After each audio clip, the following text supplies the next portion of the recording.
Muito bom dia a todos e obrigado à COFACE pelo convite para estar aqui presente. A minha apresentação pretende precisamente abordar a situação atual, as perspectivas e os principais riscos também que se observam na economia mundial. E, obviamente, isto é também uma condição necessária para além de todo o trabalho que a economia portuguesa tem que fazer, no sentido de aumentar o valor daquilo que produz e tornar-se mais atrativa, não só para o investimento, mas também para as vendas ao exterior. A economia portuguesa, para exportar mais, também precisa de um ambiente global favorável e de um aumento da procura externa. Vou então tentar falar um pouco daquilo como é que nós vemos o futuro, uma perspectiva de curto e médio prazo, a economia mundial. Nós estamos já com 5, 6 anos desde o início desta crise financeira global, que teve várias fases, e aquilo que se pode dizer ao fim deste tempo é que estamos numa fase de recuperação, mas que é uma recuperação que é muito moderada, com algumas das economias a apresentar crescimentos mais fortes, mas que são baixos para aquilo que é o padrão normal de recuperação dessas economias. Os Estados Unidos é um exemplo.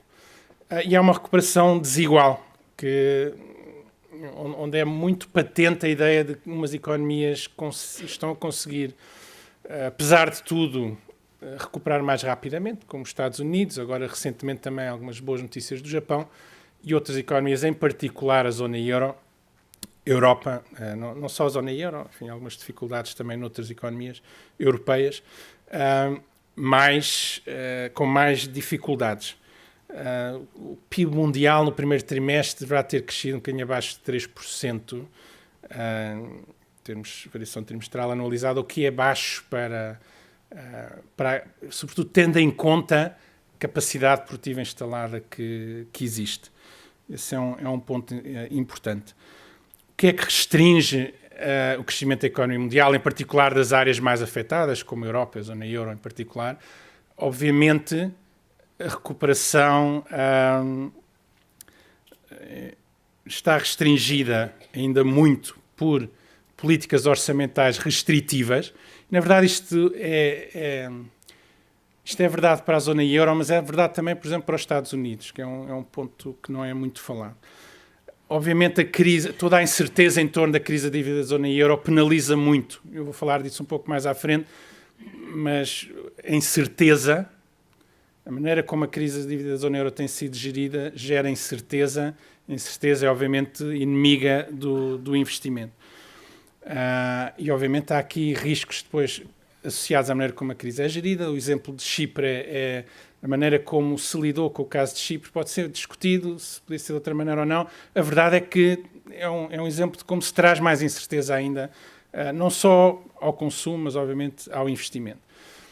Aqui este gráfico aqui no canto inferior direito, julgo que é interessante, mostra a diferença que existe na dívida externa pública e privada em percentagem do PIB entre conjuntas economias desenvolvidas e os chamados mercados emergentes. Esse é outro ponto que restringe o crescimento. Nós estamos a sair de um período de crescimento de endividamento e lidar com as consequências do endividamento elevado demora tempo. Tem havido grande polémica e debate à volta do que é o verdadeiro impacto e custo de um endividamento público elevado.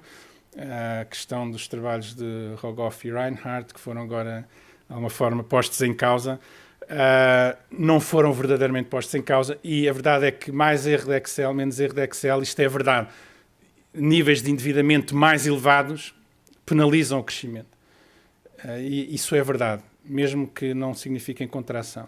Em economias como Portugal, mais vulneráveis, penalizam claramente o crescimento. Mas a verdade, por outro lado, a economia mundial e o crescimento e a recuperação têm sido, e de alguma forma até a confiança, pelo menos nos mercados financeiros, tem sido suportada por políticas monetárias extraordinariamente expansionistas. Estados Unidos, claramente, Reino Unido, claramente, no Japão, recentemente, o Banco do Japão surpreendeu os mercados com a força do reforço das suas políticas expansionistas. Também a zona euro, embora menos, e também falarei sobre isso. E este é, de facto, um ponto que é interessante. Nós estamos num contexto em que, por vezes, indicadores de atividade menos positivos ou até negativos até são bem entendidos, ou bem recebidos nos mercados financeiros, porque eles, enfim, são lidos como implicando ou sugerindo ainda mais apoio dos bancos centrais. Mais apoio dos bancos centrais na forma de mais injeção de liquidez, e essa liquidez numa altura em que em muitas economias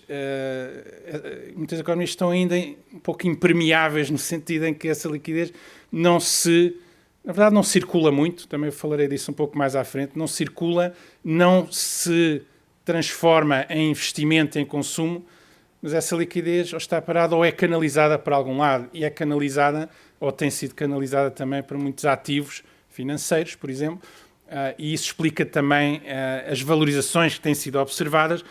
É patente ali no gráfico do canto inferior esquerdo, mas temos desde o início de 2013, principais índices acionistas americanos estão com valorizações entre 15%, 16%, 17%. No Japão, o índice Nikkei está com uma valorização acima dos 40%, desde o início do ano apenas. No Reino Unido também 14%, 15%, a Alemanha, o DAX com cerca de 10%. Vemos algo que é interessante também, não explica tudo, mas numa altura que se mantém dificuldades grandes na periferia da zona euro, mas vemos as yields da dívida pública a descer. Portanto, uma valorização, apesar de tudo, da dívida pública. Em alguma medida, isso significa também que esta liquidez muito ampla que existe na economia mundial, que, por exemplo, no caso do Banco do Japão, que reforçou tremendamente as suas injeções de liquidez. Tudo isto, nas economias mais seguras, mais desenvolvidas, deprime as rendibilidades dos ativos financeiros, da dívida, por exemplo, e faz com que os investidores também queiram orientar os seus investimentos para alguma procura de rendibilidades mais elevadas. Isso acaba por beneficiar economias, por exemplo, como Portugal, ou a dívida pública portuguesa. E, portanto, temos este efeito positivo, com uma volatilidade nos mercados financeiros que está a níveis mais baixos, enfim, que não se observavam até em 2008, nem em 2011, com o início da crise da dívida soberana da zona euro.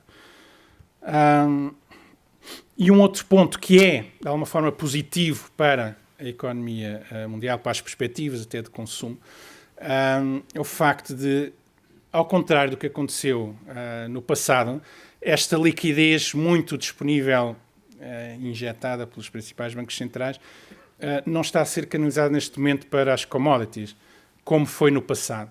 E, na verdade, temos assistido a correções importantes nos preços das commodities, quer as energéticas, quer os metais industriais, até alimentares, o ouro, claramente, também com uma queda quase de 20% desde o início do ano. Isto reflete um equilíbrio aqui muito delicado, porque isto tem muito a ver com alguma, enfim, percepção de um crescimento moderado a nível mundial, em particular da China, que está claramente a baixar o seu crescimento tendencial, mas ao mesmo tempo alguma confiança de que há alguma recuperação, que pode haver também alguma tradução, por exemplo, nos Estados Unidos, ao nível de resultados de empresas. E, portanto, há aqui um equilíbrio delicado. Mas eu tiro daqui outro aspecto importante, que é esta evolução dos preços das commodities sustenta um cenário, um outlook global, onde a inflação não é um problema, pelo menos para as economias desenvolvidas. Pelo contrário, eu acredito que ainda se mantém alguma pressão desinflacionista na zona euro, seguramente. E isso também permite prolongar os estímulos monetários mais tempo, permite suportar também, de alguma forma, o poder de compra das famílias que estão, em muitas economias, pressionadas por políticas restritivas. Mas é importante, porque não só permite sustentar, de alguma forma, o poder de compra, como permite reduzir o peso dos encargos financeiros, por exemplo. Inflação baixa, política monetária mais expansionista durante mais tempo, juros mais baixos. E, portanto, isso é um ponto importante também no outlook. Avançando para os Estados Unidos, eu vou focar, enfim, algumas economias rapidamente, demorar um bocadinho mais na zona euro. Nos Estados Unidos, eu referi que é uma das economias que apresenta, apesar de tudo, uma recuperação mais forte. Os Estados Unidos entraram no ano com crescimento de 2,5%, variação trimestral anualizada. Consumo privado em recuperação clara, a crescer mais de 3%. O que é que havia alguma expectativa de alguma desaceleração já no segundo trimestre, mas a verdade é que o consumo privado tem surpreendido, os indicadores de consumo privado têm surpreendido pela sua resistência.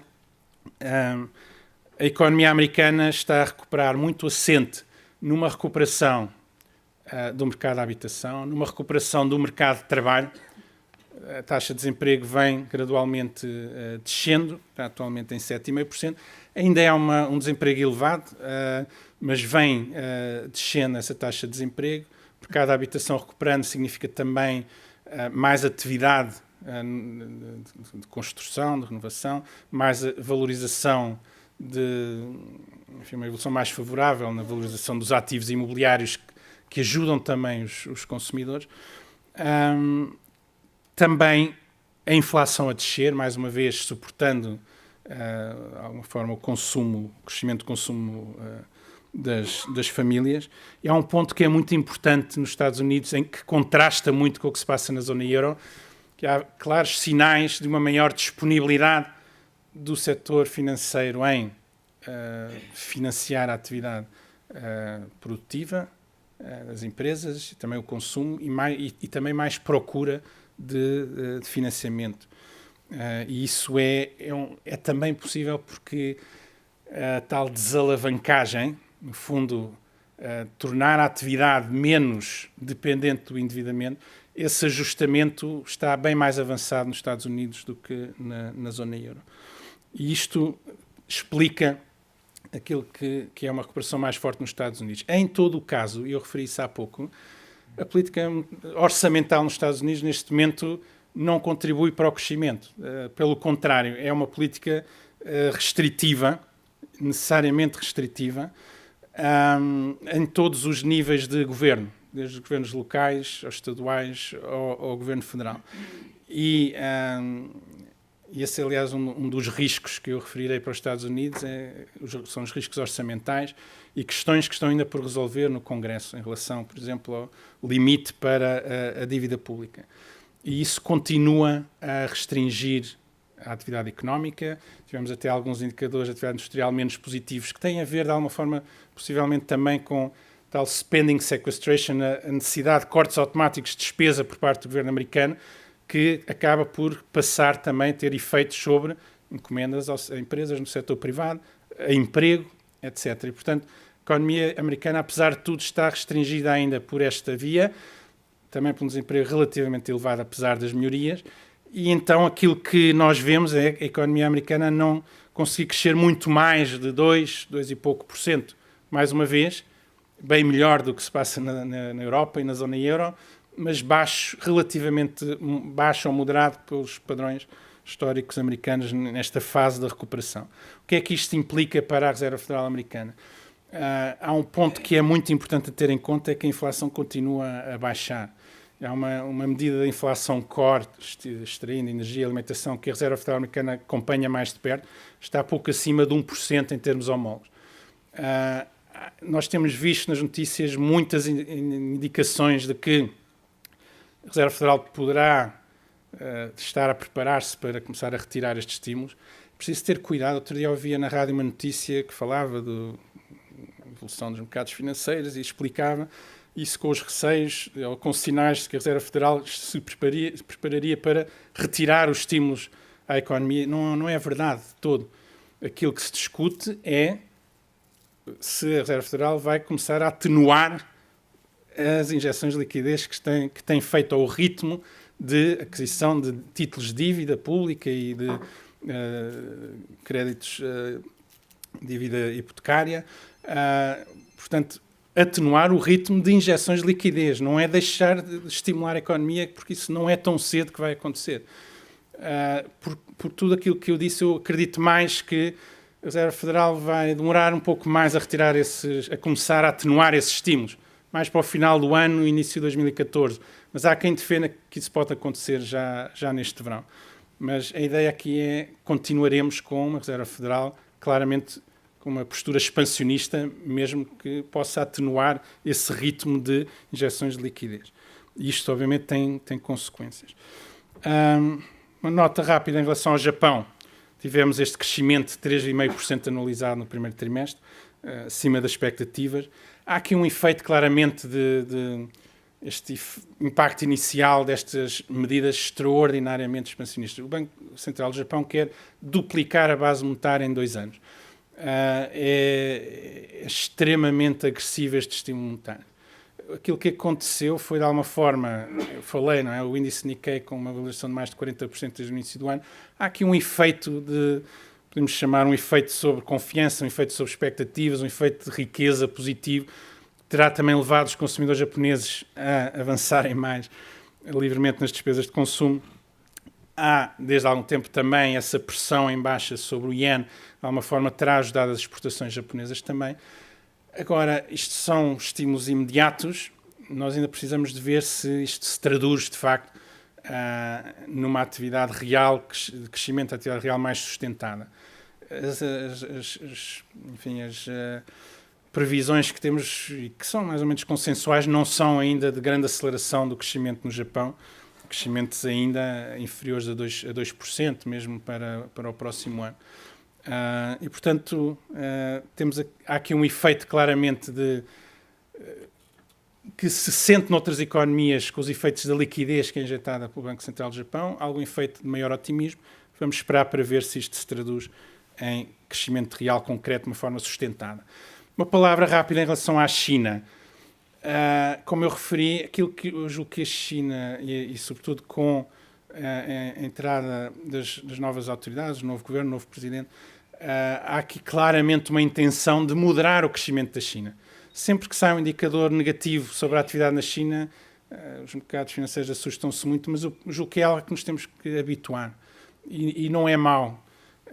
Eu julgo que a China tenderá a aproximar-se de crescimentos na ordem dos 7,5%, eventualmente um pouco mais tarde, daqui a poucos anos, ainda um pouco mais baixo do que isso. São crescimentos mais baixos, mas mais sustentáveis.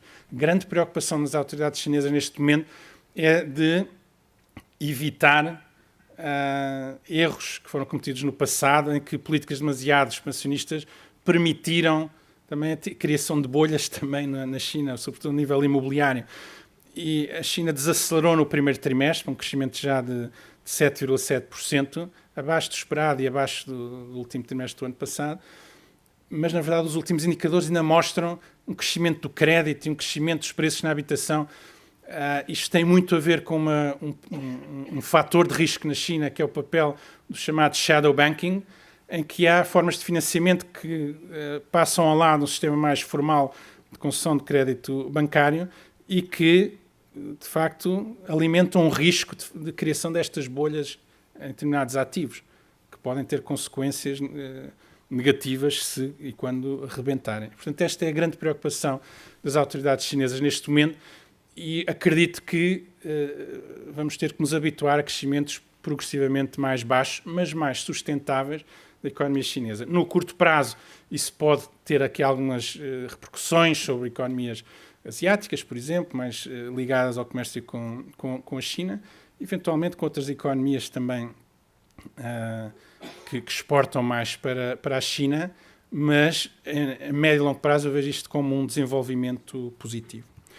Nota rápida para o Brasil, onde temos tido uma recuperação da atividade também no início deste ano, que é a função dos estímulos orçamentais e monetários passados, do passado recente, e o PIB do Brasil cresceu ligeiramente menos de 1%, perto de 1% do ano passado, e pode crescer 3% este ano. Portanto, há uma recuperação da atividade. No entanto, há também aqui alguns fatores de preocupação que têm a ver, sobretudo, com uma inflação elevada e acima das metas do Banco Central do Brasil. Estamos nos 6,6%, já acima do limite superior admissível de acordo com o Banco Central. Temos também alguma deterioração nos indicadores orçamentais e temos um enquadramento externo para a economia brasileira que não é o melhor. Em particular, a China, por exemplo, é um parceiro comercial importante para o Brasil e está nesta trajetória de alguma moderação do crescimento. E, portanto, as autoridades brasileiras têm aqui um dilema, como lidar com este abrandamento, mas com uma inflação elevada. O Banco Central resolveu aumentar as taxas de juros, taxa de juros de referência 7,25% para 7,5%, e acreditamos que vai continuar a subir, embora a um ritmo relativamente gradual e um ciclo curto de subida de juros. Mas isto significa também algumas consequências menos positivas para a procura interna e uma revisão em baixa daquilo que eram as perspectivas de crescimento para o Brasil, de 4 e pouco por cento, mais para um valor à volta dos 3%, provavelmente, este ano. Portanto, melhor que nós, mas para o potencial da economia brasileira ainda um crescimento que é baixo. E chegamos finalmente à zona euro, que nos afeta mais diretamente. Eu falei numa recuperação moderada e desigual. Claramente o desigual aparece aqui. A zona euro se manteve em recessão à entrada de 2013 e com uma queda um pouco maior que esperada, menos 0,2 em termos de variação trimestral. Pode ter havido aqui aqueles fatores, que às vezes distorcem os números, fatores climatéricos desfavoráveis no primeiro trimestre, que podem tornar o segundo trimestre mais favorável, não interessa. A ideia é, de facto, um subrendimento da economia da zona euro, sobretudo em comparação com as outras principais economias. E a questão é que os indicadores para o segundo trimestre não sugerem grande coisa. Provavelmente uma estagnação ou até uma queda marginal da atividade ainda. Ou seja, temos uma recessão que é mais prolongada no tempo em relação àquilo que se chegou a esperar, uma recuperação que é mais demorada, mais difícil também e mais lenta. Apesar de tudo, continuamos à espera que essa recuperação venha, mesmo que de uma forma, moderada, mais uma vez, e não é suficiente, por exemplo, para evitar que no conjunto do ano o PIB da zona euro caia, 0,5%, 0,6%. Mas se estiver uma recuperação na segunda metade do ano e em 2014, já será de alguma forma positivo, e essa recuperação virá na sequência da materialização, se isso acontecer, desta retoma noutras áreas económicas, em particular Estados Unidos, Japão, alguma estabilização do crescimento na China também, depois desta moderação na primeira metade do ano. Esse é um primeiro fator. Outro fator, também um efeito desfasado de alguns estímulos monetários adicionais. O Banco Central voltou a descer juros, poderá voltar a fazê-lo também. E há um outro ponto que eu julgo que é importante e que tem a ver, eventualmente, com alguma mudança de postura na zona euro em relação à necessidade de políticas de austeridade ou à maneira como se encara as políticas de austeridade. Aquilo que parece estar a acontecer é uma maior tolerância face às dificuldades que algumas economias estão a passar e o reconhecimento que não faz muito sentido impor a austeridade por cima da austeridade. Não significa que a austeridade acabou ou a necessidade de conciliação orçamental em várias economias tenha acabado, ela vai prosseguir, mas haverá uma maior, e utilizando aqui o termo dos economistas, maior liberdade para deixar os estabilizadores automáticos funcionarem. A questão é a seguinte: a economia está obrigada a um esforço de conciliação orçamental, mas até por um enquadramento externo negativo, a economia afunda um pouco mais, o déficit piora automaticamente, e se a meta for o valor nominal do déficit, então é preciso impor a austeridade por cima da austeridade. Ora, quando uma economia está numa tendência de queda e num momento de baixa do ciclo, automaticamente, as despesas com subsídio de desemprego aumentam, as receitas fiscais baixam e, no fundo, de alguma forma, isso atenua um pouco os efeitos da austeridade. Se o objetivo for o déficit nominal, os governos têm, por cima dessa austeridade, impor mais austeridade. Isso não faz, de facto, sentido. Se o foco for não no déficit nominal, mas no déficit estrutural, corrigido dos efeitos automáticos da austeridade sobre o déficit, aliviou um pouco esta carga da austeridade e da consolidação orçamental sobre a atividade. E acredito que na zona euro, neste momento, estamos a entrar mais nessa postura face à consolidação orçamental, o que significa, na prática, que países como Espanha, França, Holanda, eventualmente Itália, e Portugal já também, terão, por exemplo, mais tempo para chegar às metas do déficit, por exemplo. E isso será, de alguma forma, positivo. E acredito que os mercados financeiros reagirão de uma forma positiva a esse desenvolvimento. Reparem que eu não estou a dizer que vamos, neste momento, entrar num período muito visível de políticas de estímulo ao crescimento. Não acredito nisso, mas que vamos atenuar, de alguma forma, a austeridade. Qual é, no entanto, o grande problema que a zona euro ainda atravessa? É o facto de termos assistido a esta fragmentação financeira da zona euro, associada a esta crise de dívida, e estarmos a assistir a uma quebra nos mecanismos de transmissão da política monetária. Este é o último ponto que eu vou focar, mas é importante.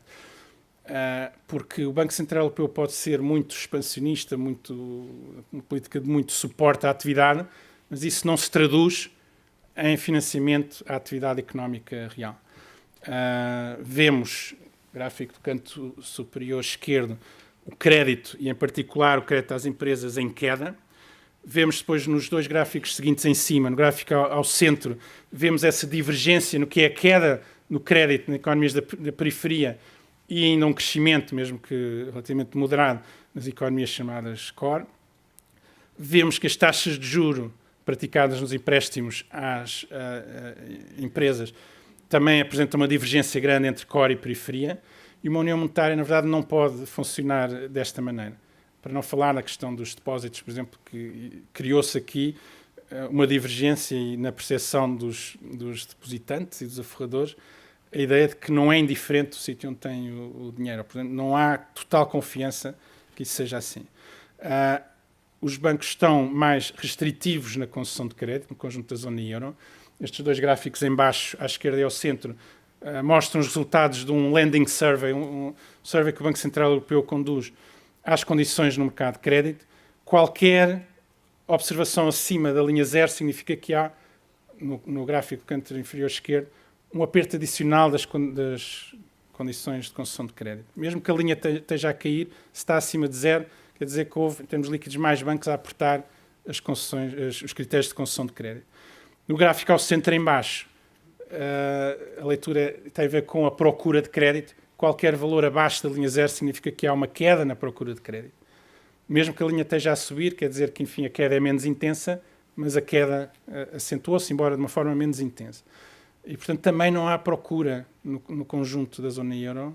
A procura continua a cair. E isto tem a ver com incerteza, tem a ver com pouca disponibilidade, pouca propensão ao risco. Em incerteza, não há vontade de investir. E, portanto, aqui também há um problema de procura e não apenas de oferta. E aqui em baixo, no canto inferior direito, mostro-vos ponto que é importante que eu referi. Nós podemos injetar toda a liquidez que quisermos, mas o que interessa é se a liquidez circula ou não. A velocidade que a moeda circula tem uma tendência ao longo dos tempos que é descendente, tem a ver com fatores estruturais que não interessa referir aqui, mas se olharmos para essa evolução, para uma evolução em torno dessa tendência, aquilo que vemos neste momento é uma evolução negativa. E vemos neste gráfico que isso está muito correlacionado também com a evolução da atividade económica, dos ciclos económicos. Se a moeda não circula, quer dizer, isso é um reflexo da falta de propensão ao risco, à despesa, ao investimento, não há crescimento. E, portanto, aquilo que é preciso e que falta na zona euro neste momento é acabar com esta incerteza e acabar com este problema da fragmentação financeira. Há outros pontos a restringir aqui a atividade. Obviamente, a natureza restritiva da política orçamental que se mantém, embora eu espero, como referi, que seja um pouco atenuada. Dúvidas, obviamente o desemprego bastante elevado não pode ser ignorado, obviamente. e dúvidas ainda sobre, mais uma vez, a crise da dívida, a possibilidade de algum contágio ainda a outras economias. Eu introduzi aqui um gráfico sobre a Eslovénia, porque, infelizmente, acredito que é uma economia que está provavelmente em linha para entrar de uma forma mais visível sobre o foco dos mercados, e recentemente foi, mais uma vez, objeto de um downgrading por parte de uma agência de rating, e, portanto, são ainda este tipo de fatores que mantêm, alimentam a incerteza, impedem a propensão ao risco, à despesa, ao investimento e, portanto, impedem o crescimento. E é neste contexto que o BCE está forçado, obrigado a tomar mais medidas. O BCE já baixou o juro de referência, a principal taxa, para 0,5%. Acreditamos que poderá baixar ainda mais. E era muito importante que o BCE também avançasse com outras medidas menos convencionais que permitam, no fundo, corrigir aqueles problemas no fundo, daquela desigualdade, daquela falta de unidade da União Monetária. Estas medidas podem, pelo menos as medidas, reparem, um ponto que é importante, que está aqui referido no gráfico ao centro em cima, a inflação na zona euro está em 1,2%. O objetivo, a meta, o target do BCE é uma inflação próxima, inferior, mas próxima a 2%. O BCE não está a cumprir o seu mandato neste momento, na verdade. E, portanto, precisa de fazer algo mais. Obviamente, e volto a dizer isto, ter muita liquidez também não é sinónimo de ter inflação, porque se a liquidez não circula, não há risco de inflação. E, portanto, há que fazer mais por emendar a União Monetária, ou por corrigir, ou pôr a funcionar a União Monetária.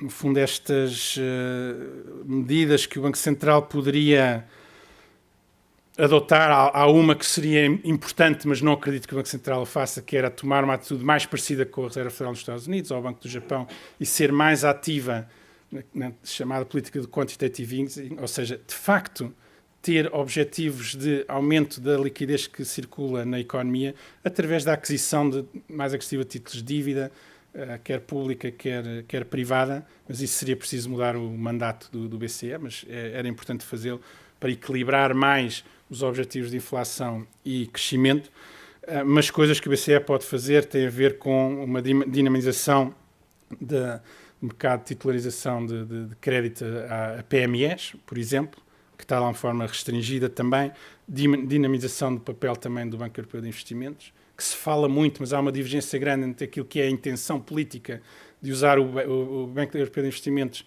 como veículo para maior financiamento da PMEs e crescimento, e as dificuldades práticas que têm a ver com exigências, garantias, colaterais que o BEI ainda mantém.